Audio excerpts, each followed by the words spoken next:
Welcome to the Deep Dive. Today we're tracing a really fascinating career path. It starts right at the top of China's academic pyramid. We're talking to someone, let's call them E, who had their pick between Tsinghua and Beta. Yeah, the absolute pinnacle.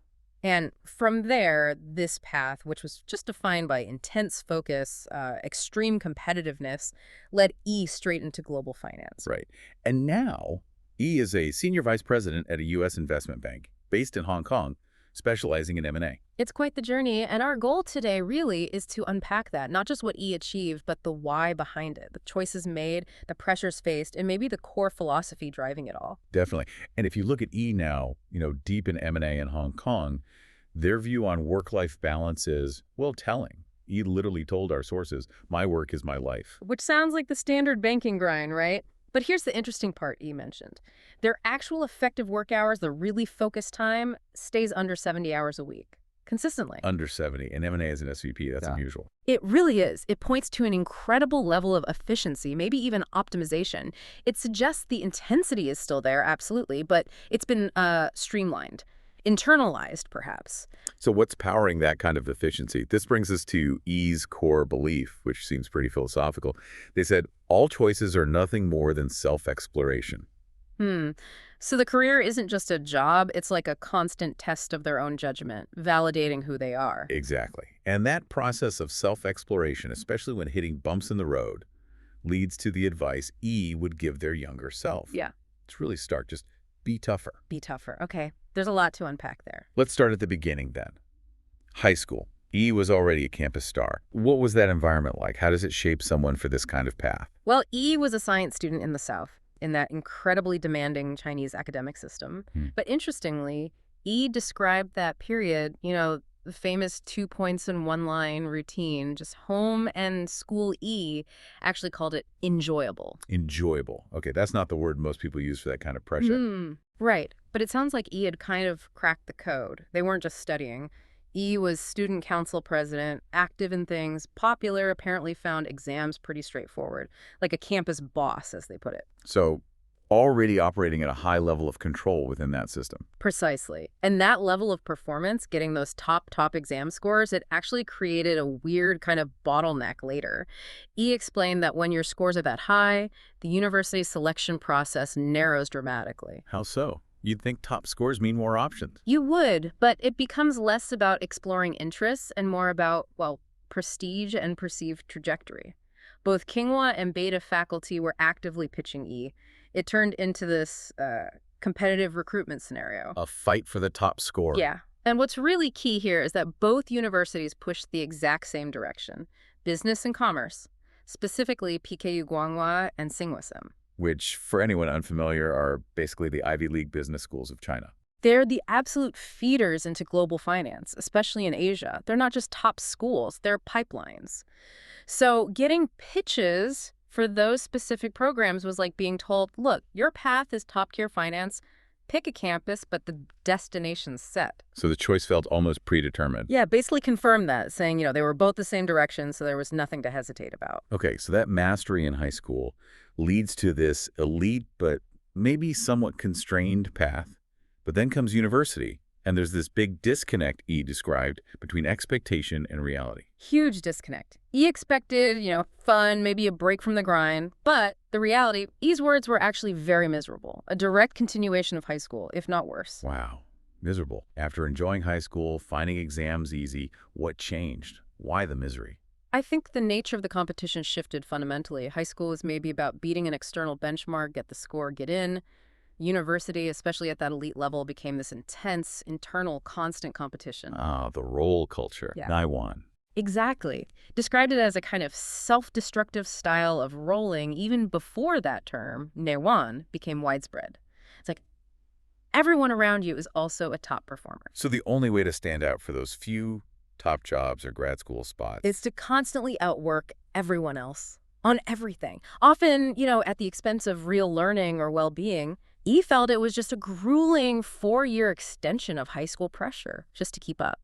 That loss of the feeling of control, that enjoyment E had in high school seems to be the root of the misery. That makes sense. So after those 4 years, E decides to jump straight into work.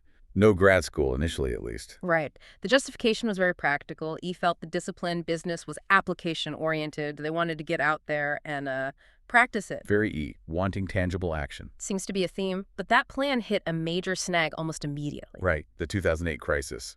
Yeah. Lehman Brothers. Yep. E had a trader offer lined up, and it got rescinded just 2 months before graduation. Big shock, forced to quit pivot. Into consulting as a fallback. Exactly, a temporary measure. And it seems that detour mainly confirmed what E didn't want to do. Didn't last long. Why not? What was the issue with consulting? E found it, and I quote, quite boring.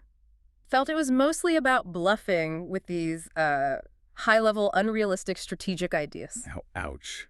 Strong words, so not tangible enough again. Seems like it. If you thrive on quick analysis and seeing direct results, like in trading, then creating strategic PowerPoints that might just sit on a shelf, well, it probably felt inefficient, unsatisfying. Not enough skin in the game, maybe. So as soon as the market allowed, E jumped back into finance. Specifically the secondary market first, right? Trading. Yeah, back to where the original plan was heading. Yeah. And this leads to a really interesting insight E shared about finance itself. Which is? That even though the jobs look really different, say a fast-paced trader versus an M&A banker working on long deals, E argues the fundamental skills you need are identical. Really? What are those core skills then? Things like lightning-fast analytical ability, making accurate judgments under pressure, really understanding market variables, knowing your clients, and just being fundamentally competitive. E thinks that intellectual core is the same, regardless of market. Okay, and E used a great analogy to explain the difference between the two markets, the primary and secondary. Can you break that down? It often confuses people.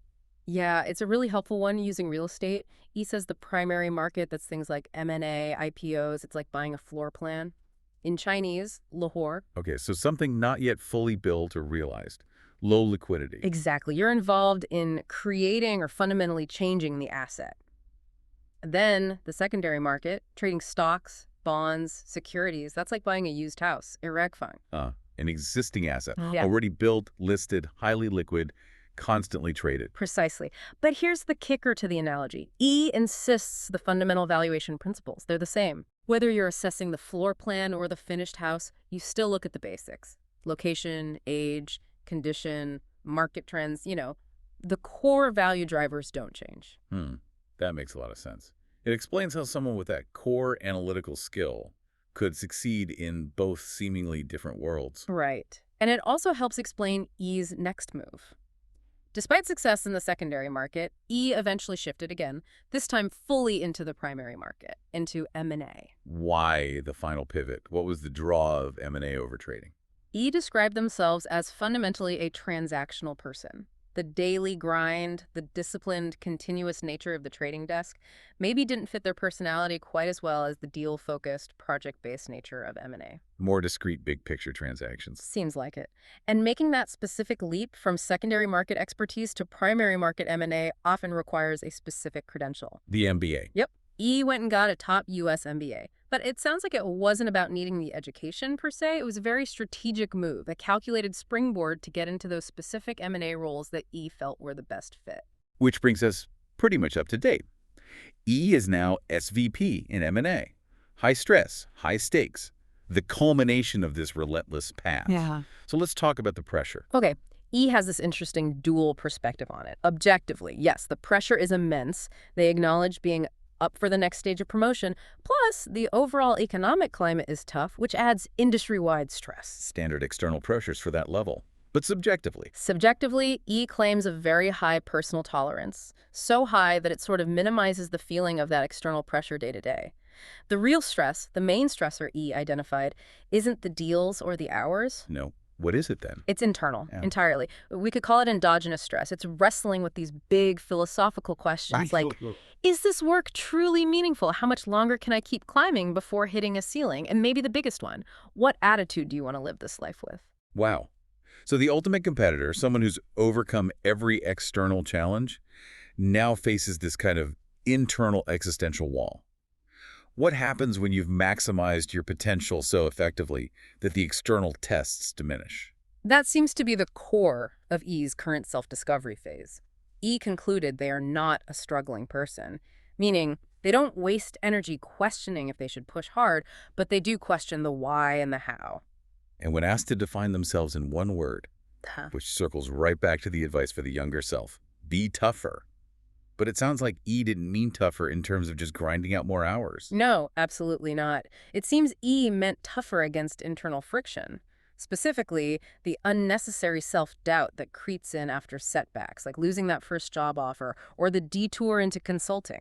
So the toughness is about mental resilience, trust in your own judgment, cutting out the noise, so every choice still feels like a valid step in that self-exploration. Exactly. It's about maintaining that internal validation engine, ensuring you don't get derailed by self-criticism. This whole journey from acing high school, navigating the global financial crisis, pivoting between markets, using an MBA strategically, all landing in this high-pressure M&A role, it really is an incredible story of self-awareness and, well, sheer endurance. And extreme pragmatism.